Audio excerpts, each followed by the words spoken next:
malaking naitutulong ang programa ng Purpose doon sa munisipyo namin. As well as sa mga tao sa whole province of Lanao del Norte. Lalong-lalo na sa mga mahihirap, ma'am. Kasi ang na-addressa ng problema, sa nakita ko lang, yung mga mahirap mismo, the poorest among the poor. No? So yung iba, lump sum, natanggap nila yung amount, no? So yung iba naka-umpisa ng at least small scale business. Malaking tulong kung gagampanan ng gobyerno ang dapat niyang gampanan at gagampanan din ng mamamayan ang dapat. It takes two to tango. Kung ang gobyerno ay sincero, ang beneficiary naman ay tamad, walang mangyayari. So kailangan ang monitoring dito. Ang mga requirements ang hindi. Kailangan papasok ka sa eskwelahan. Paano kung kulang ang classroom mo? Sige nga. At dahil sa climate change ay palaging umulan, magkakasakit lang yung mga bata. Dahil doon sa mga programa niya na dapat ipatupad, kung may requirement ka, katulad na dapat hindi pumalya sa klase, dapat may classroom ka na maayos. Hindi yung tumutulo. Yung 4-piece program. Dinatnan ko yung programa na 4-piece na yan. So, pinanood ko na lang muna kung paano nga nila i-implement yan. Dapat yung pagkaka-implement niyan, maging apolitical na yan. Sabi ko, dahil ginamit talaga nila yan doon sa province, doon sa town namin, lalong-lalo na sa town namin, ginamit talaga ng past administration yan, which resulted to, yung mga ibang tumatanggap, alam naman ng kabaranggayan nila na may mga kaya din sila. Yes, I'd rather go for livelihood.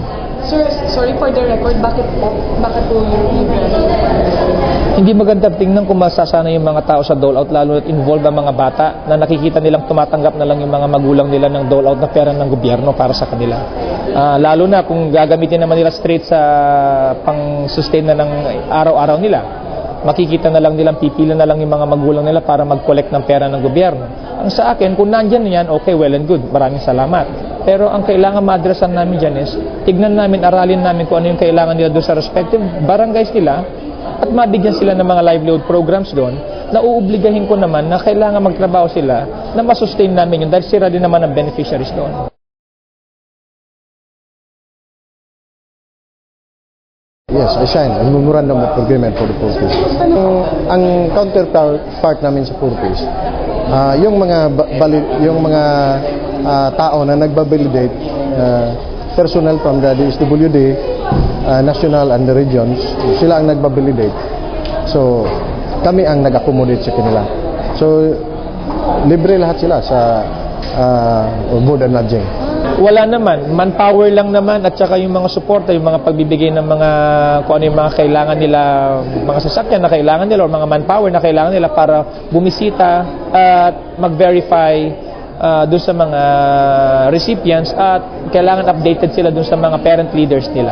Bakit hahanapan mo ng counterpart ang LGU kung lalo na kung 5th class municipality? Suluhin na ng national government dapat yan. Hindi ko pa nababasa. Bagong enrollee lang kami.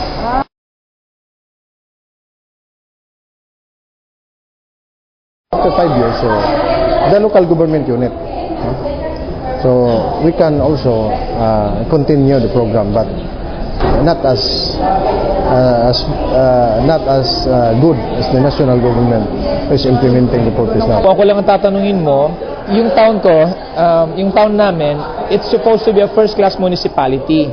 The past administration was claiming all along it is a first-class municipality.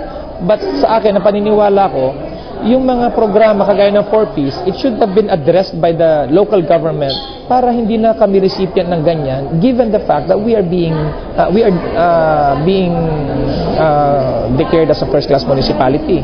So, ang sa akin, para may tulong naman ako sa national government, is dapat addressan ko na yung mga basic, yung mga kailangan nilang mga yan, dahil meron namang pondo na natatanggap ang munisipyo from the national government. It should be sustained, but I will allot funds na invest na maging dole-out na gano'n, a-addressan ko naman yung mga backyard industries na pwede nilang pagkuhanan na ng mga pangkabuhayan na nila na hindi yung ganyan na dole-out na lang na lagi.